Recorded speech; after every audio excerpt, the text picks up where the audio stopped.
may be wrong, but that don't make you right.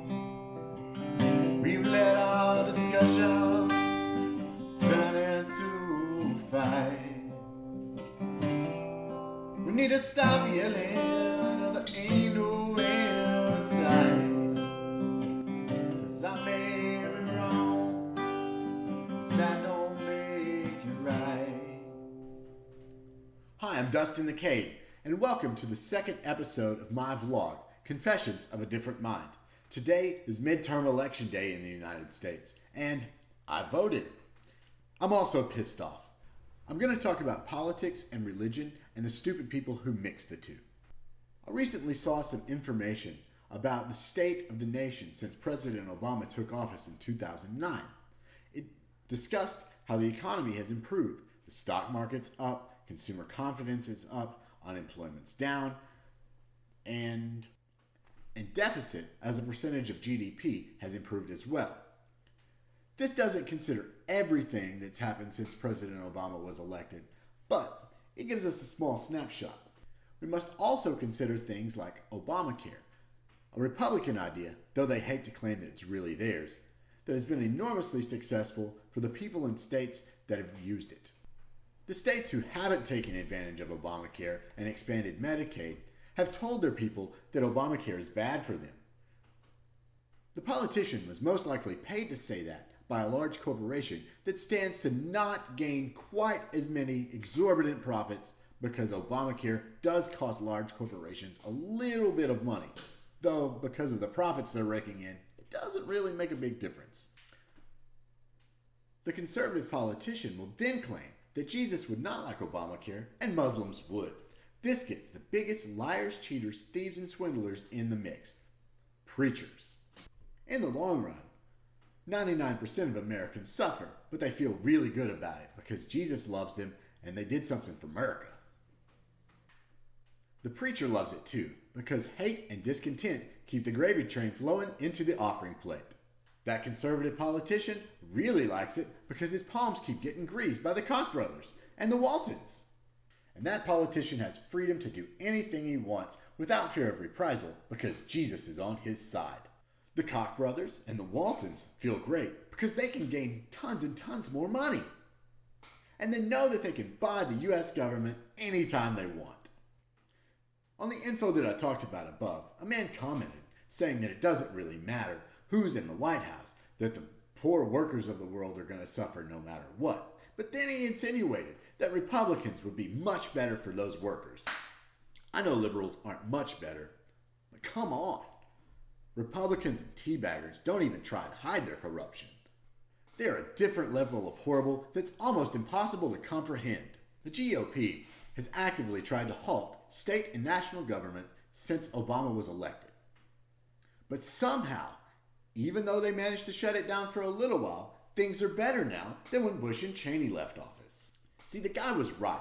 The president doesn't really matter that much. Unless, of course, that president convinces Congress to give him nearly absolute power to declare war based upon a lie.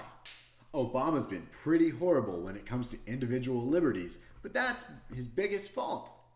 The House and most of the Senate are to blame for nearly every other problem in the United States. The GOP has openly and loudly caused these problems, but now they want to blame all the problems on the liberals and Obama. Nearly every ad for the slimiest snake in the grass piece of shit politician that I've ever seen, Tom Cotton, is against Obama and not his real opponent, Mark Pryor. Mark Pryor, there's not much good to say about that guy. He's a Republican in jackass's clothing if there ever was one.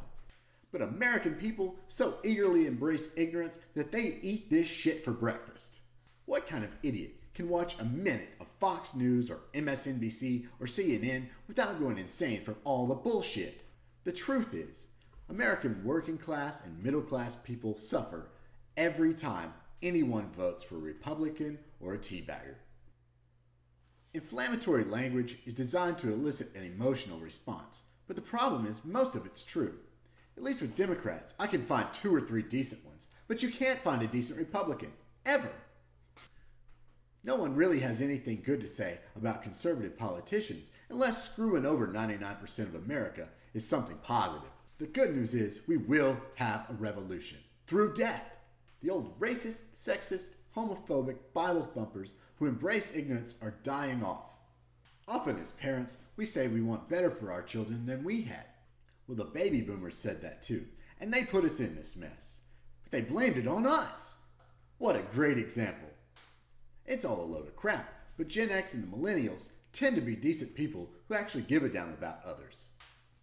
So the guy was correct. Who's in the White House doesn't really matter that much. It's Congress that's to blame for nearly all of our problems. The GOP has made a mockery of Congress, and they need to take responsibility for it. But that's not their modus operandi.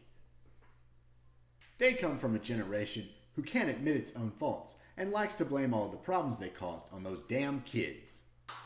I'm pissed off, and so are my peers, and we might not take control of the country tonight, but we're going to. Please like this video and leave a comment telling me what you most disagree with from this episode.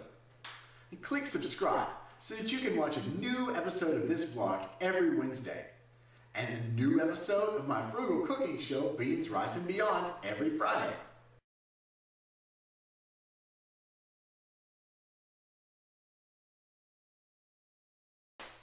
But Americans so eagerly embrace ignorance that they love this shit. Now, I love plenty of old people, but their generation is going to die. I can't wait. I'm pissed off, man. Come back on Friday for an episode of my cooking show, Beans, Rice, and Beyond. It's nothing like this show at all.